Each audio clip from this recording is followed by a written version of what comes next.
Welcome to Faith Rising, a podcast about living with bold faith in the modern age. On this episode, Daniel and Amber discuss their travels to the nations and seeking the Lord wherever your feet tread. Hi friends, we want to welcome you to Faith Rising. Today, Daniel and I are going to talk about some of our adventures around the world and how we were called to the nations. And we're going to talk about some of the exciting things that have happened, some of the scary things that have happened, some of the crazy things that have happened, and the way that God expanded our faith, and we really had to let faith rise in us to do some of the things that God was calling us to do. So the first thing that we want to talk about is how God actually called us to the nations. Daniel, how did God call you to the nations? Well, the first time that I remember just really feeling a call to the nations and that coming alive inside of me was when my dad took me at the age of 5 years old to a missionaries convention, and it was a large warehouse that was set up with booths all the way around it, and each booth was a nation, so we went from one to the next and read about the work that was being done in those different nations and got to visit with some of the missionaries who had been there and were involved, and I just really felt a call inside of me that began to rise up, and the Lord gave me a passion for the nations. And one of the booths that I walked up to specifically was a Middle Eastern nation. And as I began to look at all the materials and talk to the guy that was there, he was sharing with me about all the work that they do and some of the hazards and adventures and different things that they had to deal with in those nations. And that was the first time I remember the Lord really planting that seed inside of me. I feel like for me, it was always like an unreachable desire. So I never left America until I met Daniel, until we got married. And the first international trip I went on, your dad and Peter Wagner were taking a tour of people. It was a prayer journey. It was a Global Harvest tour that they were doing. And I asked if I could go. And we went to Rome. And I did not know that I had all this. In some parts of Catholicism, there's a lot of witchcraft. And so where I'm from, there's a lot of witchcraft mixed into Catholicism. And so I didn't know that I would spend the whole time we were in Rome getting delivered. And I actually was going through such an extreme deliverance from the witchcraft and everything that's in, that I was throwing up all over. I was throwing up all over Rome. So it was not. But I think everybody was. It was the hamburgers, wasn't it? It was not an easy trip. I remember we were all craving meat because it was hard to find meat, and I think you and John Dixon, and someone else, y'all went for a walk at 11 o'clock at night looking for burgers. Y'all went to McDonald's. That's it. I remember that. And it was more like the meat was more like a cardboard, and so.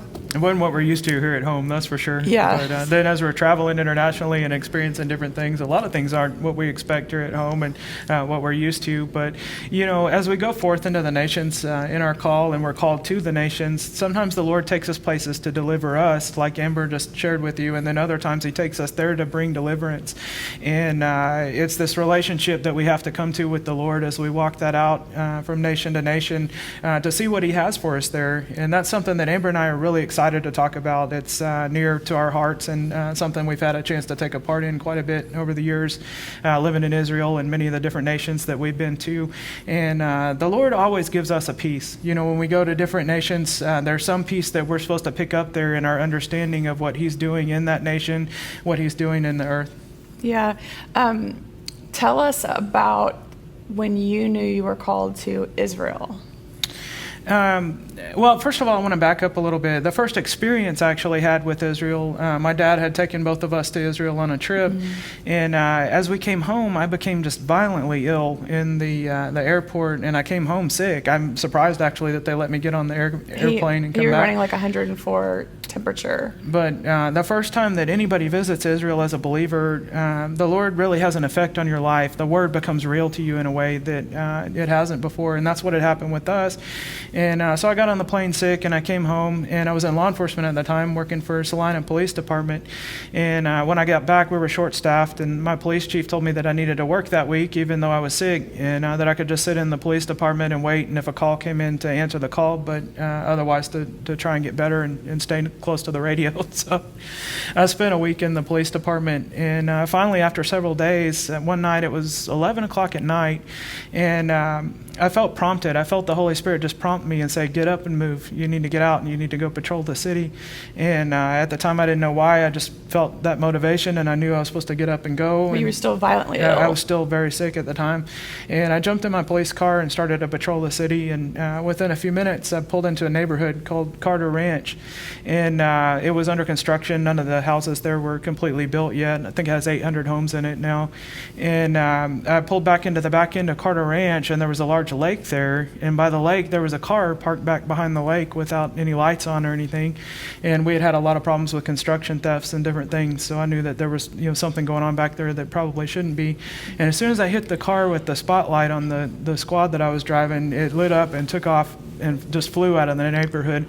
And I went around the lake to where the car had been, and there was a woman's purse sitting in the middle of the road. So I knew, something was going on. I didn't know what yet, but I followed the car out onto the highway, and I ended up catching up to him within a couple miles or so and getting him pulled over. And it was two teenage girls in the back seat of the car, and a 30-year-old male driving the car. I think you told me they were not wearing clothes. Well, yeah, they were scantily dressed at the time. Yeah. But anyway, I pulled the male out of the car and began to talk to him, and found out through running his information through dispatch that he had been in trouble for sexual assault of minors. And then when I got to talking to the two young girls, neither one of them actually knew who the guy was. They had just met him recently at a softball game and decided to jump in the car and go out drinking with him. And he had been providing them alcohol. We found all the evidence of that in the trunk of the car. And I ended up arresting him, taking him to jail, and returning the two juveniles back to their parents. And then a couple months after that, I ended up having to go to court, parole revocation on that hearing, and that guy ended up having his parole revoked over that situation. But the girl's mom and a couple of the girls came to me after the court hearing and told me that they knew that the Lord had me in the right spot at the right time, that if I hadn't intervened directly in that situation, what could have happened to them. And the Lord just really used that to show me his voice. And that was one of the first experiences I remember beginning to walk in the way that the Lord would have to show us how to walk to navigate in the nations.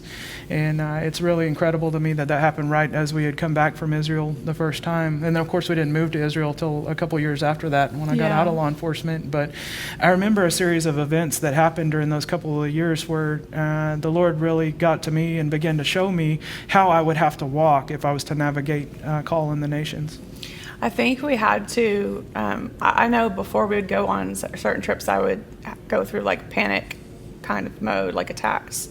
Sometimes, especially when we were leaving Israel and going to other places, I didn't realize it, but I was like having panic attacks before we would even go somewhere. And I remember some of those panic attacks because they happened in airports. Yeah. And so that was something that God delivered me of. But it wasn't until after many, many, many trips, actually, and the fear that I had to let go of and walk in faith to do some of the things that we did. I mean, some of the things we did were really, really, really dangerous. We're going to get into some of that today on the show, which is exciting, because a lot of times when we're visiting with you guys from a stage or even traveling and speaking and different things, we don't have the time to really expand on some of these stories and tell you the full scale of the situations that we got into and that the Lord led us through. But it's just neat to have that time with you to be able to share some of those stories. Yeah. What nation do you want to talk about first? How many things has the Lord had to deliver us from in our travels? We talked about the panic, but a lot. I mean, there's so much. We're all a work in progress. So just remember that. We're still a work in progress. So we've been married for almost 18 years, and we still don't have it down yet. Yeah, the Lord does something new with us every day. And that's really part of working in the Spirit and allowing the Lord to get inside your life and cause you to live like Him, not for yourself, but to live like Him. And if you don't walk that way, you really can't travel and go into some of the nations and some of the more dangerous places and have the effect that He has for us and accomplish the things that He calls us to.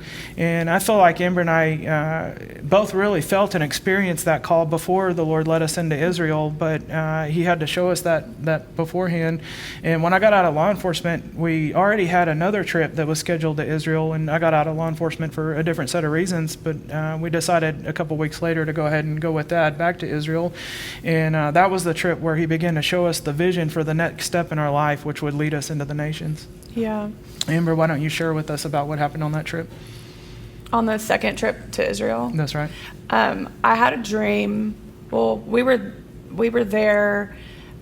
We actually, the first time we went to Israel, we went by ourselves. And Martin and Norma Sarvis drove us around the whole country. That's right. The second time we went with your dad.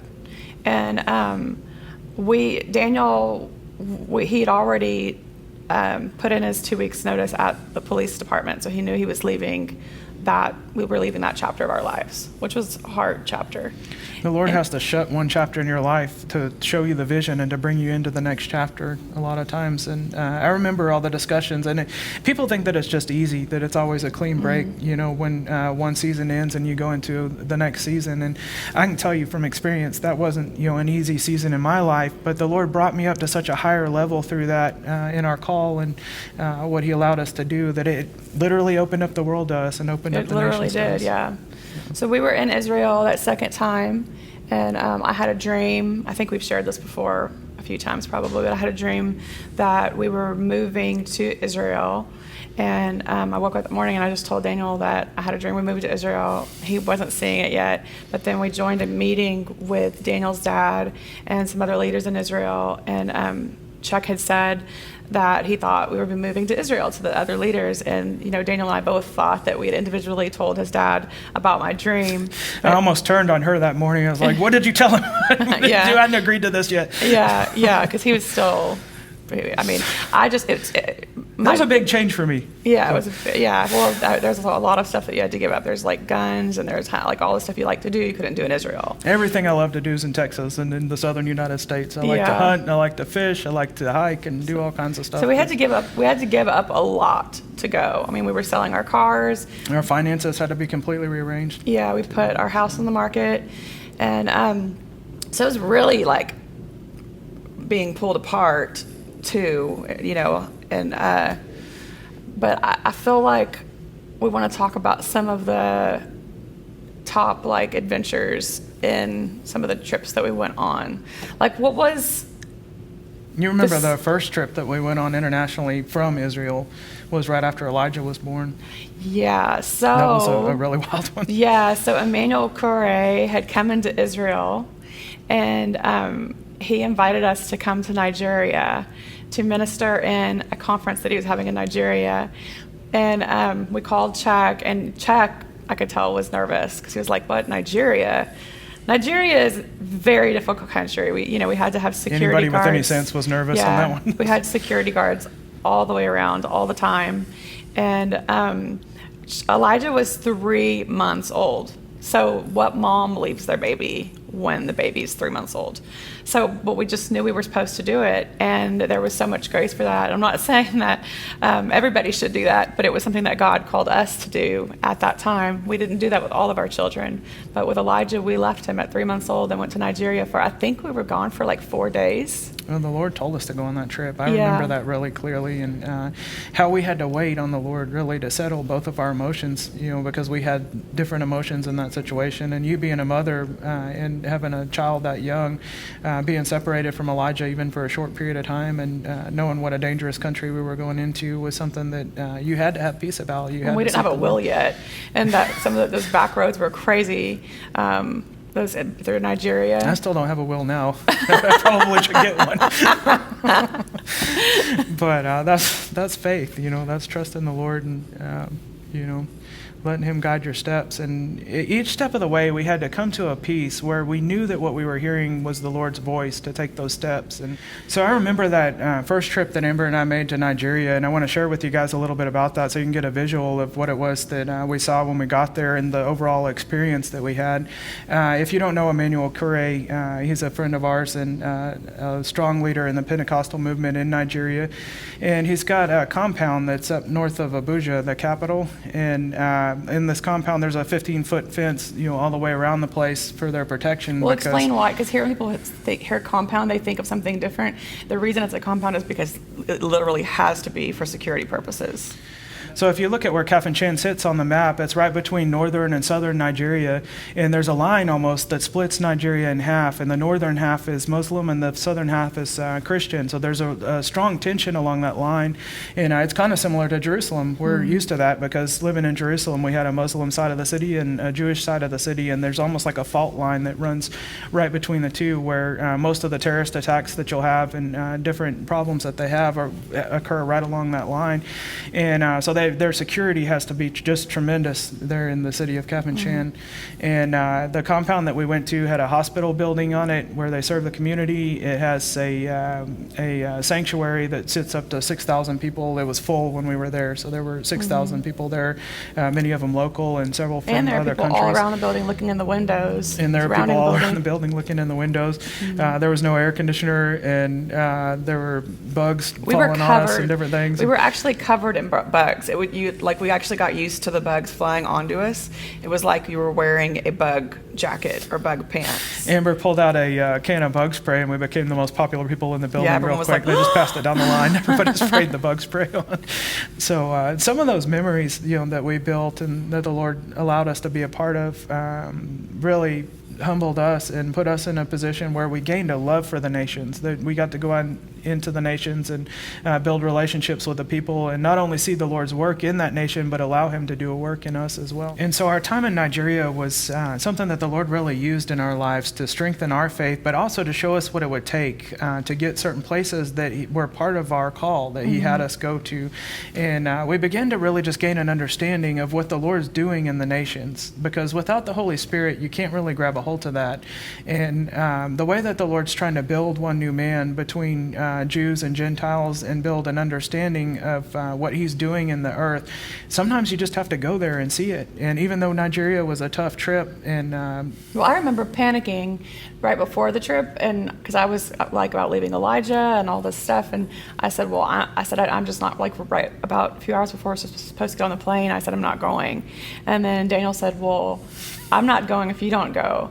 And so the reason I felt like I could say I'm not going is because I was like, well, if he's still going, we're still fulfilling our commitment. But whenever he said, well, I won't go if you don't go, then I knew I had to go. So, but I did really have a hard time with leaving Elijah.